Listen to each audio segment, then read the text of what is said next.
If you followed along the ski scene this year, you'll know that the West Coast's Lake Tahoe region has had an absolutely insane storm record. Day after day, it feels like you see yet another post about Tahoe getting a multi-foot snow event. But Tahoe hasn't exactly been a stranger to wild weather patterns in the past, so just how anomalous is Tahoe's snowfall this winter? Well, as it turns out, very. In this video, we'll go through the most insane aspects of heading to Tahoe for a ski trip this season, and how they might impact your trip to the region. If you find this information helpful, be sure to like this video and hit subscribe so you don't miss any of our content. And if you haven't already, be sure to follow us on Twitter and Instagram, where you can follow along for exclusive, real-time takes on the mountains we visit.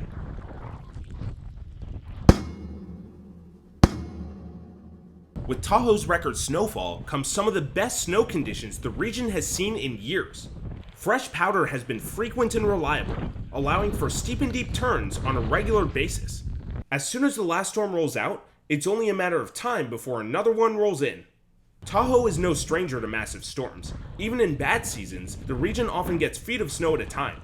But this season, each multi-foot event has been followed by another, and another, and then another.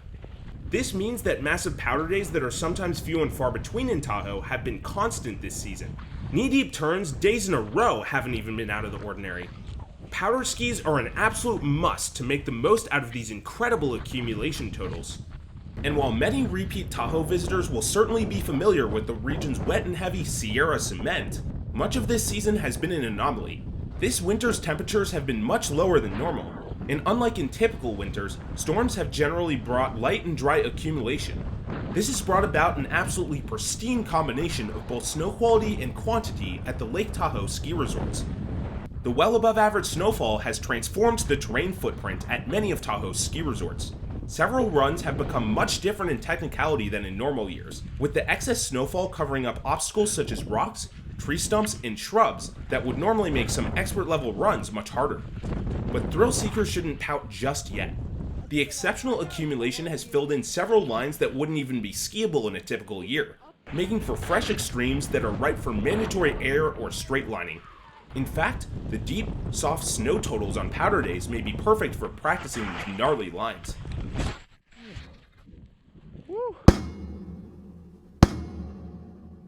While Tahoe's conditions have been all-time on the terrain that's skiable, the relentless snowfall has caused issues with resort terrain openings. Unfortunately, this means that Tahoe's infamous resiliency issues still extend over to record-breaking snow seasons like this one.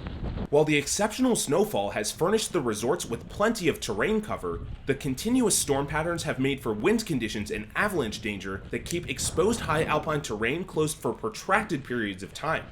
Even if a bowl area looks absolutely pristine, it may remain closed for days in a row as resort ops wait for avalanche dangers to lessen and winds to die down. So while you may be able to get incredible conditions on your trip to Tahoe, it's a much tougher bet to be able to ski the full mountain. In fact, after particularly heavy snowfall, there have been several occasions where ski resorts have been forced to close in their entirety. The ginormous snow totals have also impacted the ability for mountains to conduct routine operational procedures. Many buildings are genuinely buried, as are lifts and snowcats. This means it can take days for patrol to even prepare the equipment needed to open things up after a weather event, and every subsequent storm has just made recovery operations harder. Oh, and good luck figuring out where you're going, as the signs might be buried too. Additionally, Tahoe just had its first really wet storm event this past weekend in mid-March. This has been catastrophic for the ski slopes, with several new feet of wet, heavy snow falling on top of the much lighter than usual base. The avalanche danger has been so considerable that many resorts have been forced to close in their entirety.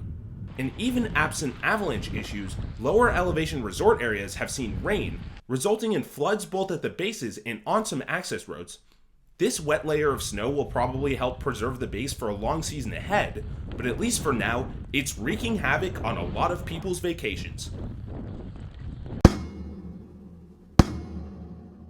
On top of the already significant terrain closures, Tahoe's extreme storm patterns can result in conditions under which you may not even be able to get there. The abnormally high snow totals and relentless storms have resulted in treacherous road conditions, even on some of the best maintained highways. Closures on major roads to get in and out of the Tahoe region, such as Interstate 80, US 50, and Highway 89, have been frequent, sometimes lasting for multiple days at a time. As a result, it may be truly impossible to get to Tahoe, or even worse, to get out.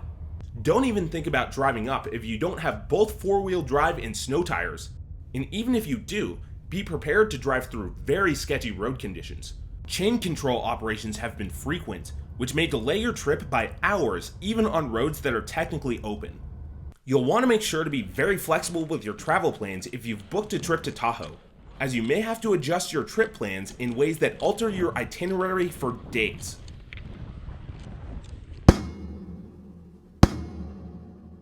Given the wild unpredictability in road conditions, as well as Tahoe's proximity to the highly populated California Bay Area, there's a huge population of skiers and riders who are itching to shred Tahoe's record powder when the roads are clear. As a result, crowding has been absolutely insane when I-80 and US 50 are drivable, with weekend and holiday access road traffic reaching up to 3 hours long at Palisades, Tahoe, and North Star, and the situation not being much better in South Lake. The often less than ideal road conditions result in accidents that just make the whole situation worse. Lift lines have been generally par for the course, which is to say, still pretty long during drivable peak times. But if it's the first time an area has opened in a while, be prepared for the hours-long chaos of the access roads to extend to your wait in line. On the other hand, when conditions cause road closures, or an impending storm makes return travel unpredictable, powder day lift lines can be almost non-existent. This means that if your schedule is flexible, you can plan around repeat laps of high-quality powder. However, when the roads are impassable, the weather conditions can often impact high alpine terrain openings as well, and you may find yourself lapping below treeline, lower mountain terrain, rather than the quote-unquote whole mountain. In addition, if you're not staying on site at the resort, you may find it impossible to get back to your hotel.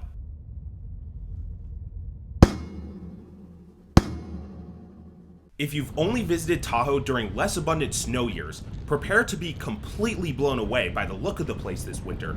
The sheer amount of snow transforms the demeanor of the region, with every building bearing feet of snow on their roofs and snowbanks on the side of roads reaching almost comical levels. In several cases, the snowbanks are so high, they cover road signs and traffic markings. What's this sign mean? Who knows? Looking for a store or restaurant along the highway and can't find it? Better check for a sidewalk behind that snowbank. However, the excess snow has also caused some meaningful logistical issues for those in the region. The dangerous storms and unreliable road openings have caused supply chain issues, making it tough to reliably get essential needs. The most brutal storm events have kept residents trapped in their houses for days, and have left establishments such as grocery stores almost completely empty. Storm after storm has made snow clearing a routine. Just ask any local, and chances are they now allot several hours a day to clear their car, driveway, and just general property. And many Tahoe houses don't have the roofs to support the feet of snow that's fallen on them, so add roof clearing to the chore list as well. Even during these insane snowfall times, the sun doesn't completely disappear in Tahoe. Even in January and February this year, there were periods of breaks for up to 2 weeks of straight sun with no storms. So while the ratio of storm to sun days has definitely been much more on the snow side this year, the sunny alpine days that Tahoe is known for haven't completely gone away. And while it can be days before you get your first fully clear day, a storm in the morning can sometimes make way for bluebird conditions in the afternoon. In addition, the very strong snow base has made for a very different experience skiing on sunny days than in previous years. Unlike the past few years, where the poor base layer has made for really icy conditions, snow conditions have still been very strong on sunny days, even during breaks in the storms.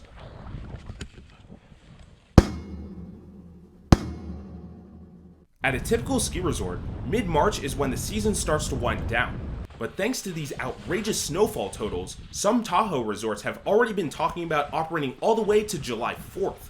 Indeed, these massive piles of snow won't be melting for a long time, and it's pretty much a sure bet that most Tahoe resorts will be able to operate through April, May, and even June should they choose to with reliable terrain openings. Looking to ski in a tank top, or chase your ski day with a beach day or boat visit? This season might be your best bet. If you don't have a 2022-23 Icon Pass, and you're thinking about one for next season, consider this. Icon almost always allows early bird pass holders to use the full benefits of the pass for the prior spring season. This means that if you decide to purchase an Icon Pass for the 2023-24 season, you'll almost certainly have access to Palisades Tahoe for the rest of spring 2023, starting in mid-April. Depending on the season length, this could mean up to 3 extra months of skiing access with your pass purchase. This is an incredible deal given the sheer amount of snow the region is sitting on. In addition, given that spring is a very off-peak time for skiing, you'll likely be looking at a much cheaper lodging cost than during the peak winter season.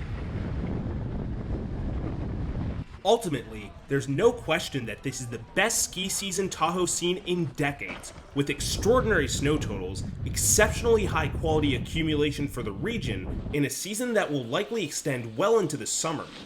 But the record snowfall hasn't been without its consequences. The monster weather patterns have wreaked havoc on the local communities, caused severe road closures, and significantly disrupted many people's vacations. And during peak times with open roads, crowding is as bad as it's ever been. If there's one thing to take away from this winter, it's this. Tahoe is not a reliable place to book a weeks in advance ski vacation during the core winter season, even during the best possible snow years. While you may be risking thin cover or icy slopes during low snow seasons, you may risk not being able to ski at all, or even being able to get to the region with this much snowfall. Still, this winter has certainly been one for the history books, and if there's any place and year to try to swing a spring or summer ski trip to Tahoe, it's absolutely this one. And when you go, be sure to be extra nice to the locals. They've been through a lot. For more information on the Lake Tahoe region and over 80 North American ski resort destinations, check out peakrankings.com. See you for the next one.